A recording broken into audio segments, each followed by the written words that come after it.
చంద్రశేఖర్ గారికి ఆదరణ ఎలా ఉంది? ఎన్ఆర్ఐ ఆయన వచ్చి ఏం చేస్తారు అన్న టాక్ అయితే కూడా ఉంది.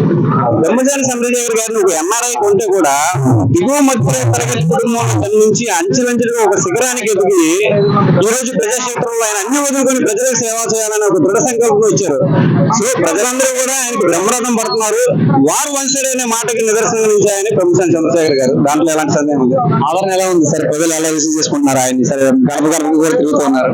గడిచిన 3 రోజుల్లో ఆయన నామినేషన్ కార్యక్రమం చూస్తుంటే కనుక ప్రతి ఒక్కరికి ఆయన ఆధారం గురించి ప్రత్యేకంగా చెప్పాల్సిన అవసరం అయితే లేదు. ఎందుకంటే అత్యధిక మెజారిటీతో గెలవబోయే వ్యక్తి ఎంపీలు మొదటి స్థానంలో ఉన్నారంటే బ్రహ్మచారి చంద్రశేఖర్. ఎంత వస్తుందండి సుమారుగా మెజారిటీ?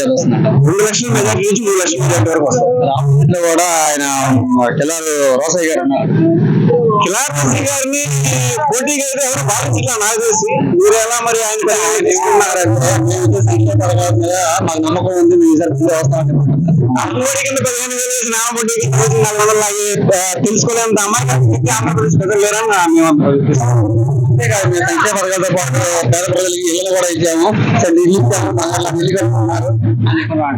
పేద ప్రజలకి ఇల్లు ఇచ్చామనే దానికంటే కూడా కొంతమంది స్థలాలు కేటాయించారంటే అది కూడా కనీస వసతులు లేకున్నటువంటి ప్రదేశాల్లో కేటాయించారు. అది కూడా వైఎస్ఆర్సీపీ జెండా మోసంలోకి తప్పితే నిజంగా పేద ప్రజలకైతే ఎలాంటి ఇళ్ల స్థలాలు రాలేదు, ఎలాంటి ఇల్లు నిర్మించుకోవడానికి అవకాశం ఈ ప్రభుత్వం కల్పించారు. చంద్రశేఖర్ గారిని ప్రజలు గట్టిగా నమ్ముతున్నారంటారు. సరే, అంటే ఈ ప్రాంత వాసి కాబట్టి నమ్ముతున్నారంటారా? ఆయనకి కూడా ప్రజల మీద, ప్రజల సమస్య మీద అవగాహన ఉందనంటారు. ఆయన చెప్పిన ఇందాక కూడా చెప్పుకున్నాను, దిగువ మధ్య రేటు కుటుంబంలో జన్మించి అంచనా కలిగిన వ్యక్తికి ఒక పేదవాడి కష్టం గురించి తెలుస్తుంది. అందుకే ఆయన అందరూ ఆదిస్తున్నారు. అంతే తప్పితే ఆయన ఒక ఎన్ఆర్ఐనో లేదా ఆయనకి 1,000 కోట్లు ఉన్నాయని కదా. ఈ రోజు నామినేషన్ దాఖల్లో కూడా 5,984 కోట్ల రూపాయలు ఆయన వైట్ మనీ చూపించాడంటే ఆయన ప్రస్తాజితం నాటి చూపించగలడు. అదేవిధంగా వైఎస్ఆర్ కాంగ్రెస్ పార్టీలో ఉన్న ఏ క్రిమినల్ నాయకుడు నేను చూపించమన్నారు చూపించే ధైర్యం ఉంటుందేమో. గాయం తగిలింది, దాని సానుభూతి కూడా నాకు నన్ను కావాలని ఇలా దాడి చేస్తారని చెప్పని అంటున్నారు.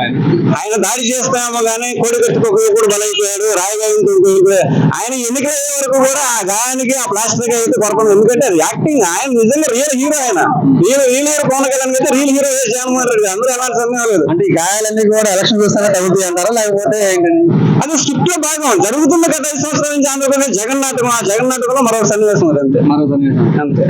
గవర్నమెంట్ అయితే మారుతుందంట, అందులో ఎలాంటి సందేహం లేదు. Okay sir, thank you. Chittoor జిల్లాకి బ్రహ్మసాని కృష్ణ ఎంత మెజార్టీ వస్తుందంటారు? 1,00,000 దాకా వచ్చింది. ఇప్పుడు ఈ గ్రామ ప్రాంతవాసి ఆయన మంచోడు. ఆయన మాట్లాడుతున్నాను 3 నెలల నుంచి ప్రజలు తిరుగుతున్నారు సార్. ఆయన అసలు వచ్చిన కానీ జనజగన్ వచ్చిన కానించి అమెరికా నుంచి నియోజకవర్గం మొత్తం తిరుగుతున్నాడు. మీకున్న నీటి సమస్యలన్నీ కూడా ప్రజలు ఆయన చెప్పుకుంటున్నారు. నీటి సమస్య కానీ ఆ రోడ్లు ఏంటి అసలు? ఆ రోడ్లు ఇప్పుడు కాంట్రాక్ట్ చేసిన వాళ్ళకి రూపాయి డబ్బులు లేకుండా ఆడవాళ్ళకి తీసుకుంటాం డబ్బులు, కథం వాళ్ళని ఇబ్బంది పెడతాం. ఈ రకంగా పనులన్నీ ఉన్నాయి. మేము జగన్ కాలేజీలో బోర్డులు వేసి 3 ఏళ్ళు అయింది. 10 లక్షల డబ్బులు కావాలి. ఎందుకంటే రూపాయి ఇచ్చిన వాళ్ళు ఈ మట్టి పట్టణ 100%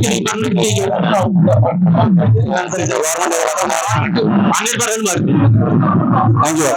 బ్రహ్మసాని చంద్రశేఖర్ గారి కింద పోటీ చేస్తున్నారు కదా, ఆయనకి ఎలా ఉంది సార్? ఇక్కడ ఆదరణ ఎలా ఉంది? ఆయనే గెలుస్తాడు. ఆయనే గెలుస్తారు. ఎందుకని సార్?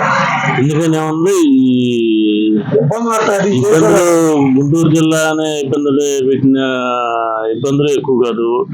పులిసింతలు ఆపేశాడు, ఎత్తిపోతలు ఆపేశాడు. నీళ్ళన్నంగా ఆపేసేస్తాం ఎందుకు? నీళ్ళు లేకపోతే ఆపినా పర్వాలేదు. ఇవాళ చూస్తే ఇవాళ కాలం వదిలాడు. ఇవాళ ఎందుకు నీళ్ళు? అంటే నీటి సమస్య ఎక్కువ ఉంది. మాకు నీళ్ళే కావాల్సింది పంటలకే, రైతులకి కావాల్సింది పంటలకే నీళ్ళే కింద. నీళ్ళు లేని రైతు ఏం చేస్తాడు? ప్రతి ఒక్క రాజకీయ నాయకుడు కూడా రైతులేందే రాజ్యం లేదు, రైతులేందే రాజ్యం లేదు అంటున్నారు. వాళ్ళు గెలుస్తున్నారు, పోతున్నారు. ఏడేమో రైతులు నీళ్ళు లేవు. ఎంపీగా పోటీ చేస్తారు కదా, 50,000 వస్తాయి. ఏంటి అంత నమ్మకం? ఆయన ఈ మధ్యన ఎన్ఆర్ఐ కదా ఆయన అయితే అసలు అలాంటి ఎంపీ మన అసలు రాష్ట్రంలో ఉండడు.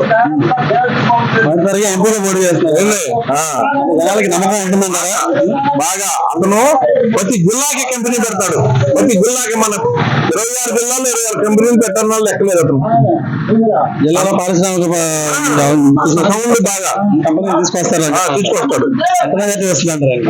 ఒక 50,000 వస్తుంది అనుకున్నాడు. రోసయ్య గారు పోటీ ఇస్తున్నారా మరి ఇది? ఏం తట్టుకోలేడు చంద్రశేఖర్ తట్టుకోడు, ఏం తట్టుకోలేడు. చంద్రశేఖర్ గారే గెలుస్తారా? పక్క. Okay sir. ఇక్కడ ఈసారి తమిళసారి చంద్రశేఖర్ గారు వస్తున్నారు కదా, ఎంపీగా పోటీ చేస్తున్నారు, ఎలా ఉండబోతున్నారు? బాగుంటుందని ఆలోచిస్తున్నారు మరి. బాగుంటుందనే కదా. మెజార్టీ వస్తుందంటారు, ఆయనకి గెలుస్తారంటారు? తప్పకుండా. ఎంత మెజార్టీ వస్తుందంటారు? ఎంత చెప్పలేము, మెజార్టీ మాత్రం ఉంది. గెలవడం మాత్రం పక్క. మరి జగన్మోహన్ రెడ్డి మీద సంక్షేమ పథకాలు ఇచ్చారు, మాదే ఈసారి ప్రభుత్వం వస్తున్నారు. ఏమిచ్చాడయ్యా? కరెంట్ బిల్ ఎంత తీసుకుంటున్నాడు? ఇచ్చినట్టు ఉన్నాడు, బాగా నీటి బిల్ ఎంత తీసుకున్నాడు, కరెంట్ బిల్ ఎంత తీసుకున్నాడు, ఇప్పుడు అన్ని పెంచేశాడు కదా. మనకెత్తాడు, మన దగ్గర తీసుకున్నాడు 10 రూపాయలు. మిగిలేంటి? ఏదైనా గవర్నమెంట్ అయితే మారుతుందంటారు. గవర్నమెంట్ మారాలి, తప్పనిసరి మారాలి. చంద్రశేఖర్ గారు ఎటువంటి మనిషి వ్యక్తిగతంగా అయినా? వ్యక్తిగతంగా అంటే ఇప్పుడే ఆయన కొత్త కదా, ఏం పర్లా, బాగా జనంలో అనుభవం పెరగలేదు, డబ్బు పెరిగింది, తెచ్చే దమ్ము ఉంది. గుంటూరు నియోజకవర్గాన్ని అభివృద్ధి చేస్తారంటారా? అభివృద్ధి కోసమేగా వాళ్ళు సంపాదించుకోవడానికి కాదుగా దీంట్లో దిగింది పవన్ కళ్యాణ్ గాని ఈ చంద్రశేఖర్ గాని. అభివృద్ధి చేస్తారని నమ్మకం అయితే మీకుంది గట్టిగా. ఎంత మెజార్టీ వస్తుందంటారు ఆయనకి? అందాక తెలవదండి, గెలవడం మాత్రం గ్యారంటీనే ఉంది. అదన్న మనోహర్ గానే కానీ చంద్రశేఖర్ గానీ ఎవరైనా సరే గెలవడం మాత్రం మొత్తం మీద సర్వే కూడా ఆ పల్లెల్లో నలుగురు తప్పితే జగన్ బావ, జగన్ మావ, జగన్ తాత, జగన్ అన్న అని సంక్షేమ పథకాలు ఇస్తున్నాను, పెన్షన్లు ఇస్తున్నాను, ఇంటికి జొన్నలు ఇస్తున్నాడు సంక్షేమ పథకాలు. మా ఊళ్ళో మేము చెప్తే జొన్నంతా సాగు కొట్టుకొని నీళ్ళు లేకుండా చేసి ఖర్చు సాధించి ఆ నీళ్ళు పంచం నీళ్ళు వదలకుండా చెట్టు భూమి ఇచ్చాను, బంగాళలో ఇల్లు కట్టుకున్నారని చెప్పి అంటున్నారు. అంటారులే, చెట్టు భూమిలో సరిపోద్ది. ఏదైనా సరే గవర్నమెంట్ మారుతుందంటారు మరి? అంతట్టుంది బాగా ఉంది, మారుతుంది. మారితే కూడా మా ఏరియా ఆనందంగా ఉంటుంది. వెనకబడిపోయింది అనుకున్నా మా ఏరియా. ఏముంది దాని పేరు ఏముంది, ఏమన్నా ఉందా రాజధాని అనేది? జనం చేసుకుని 3 సార్లు పెడతాడు, ఒకసారి ఏడవలేనాడు.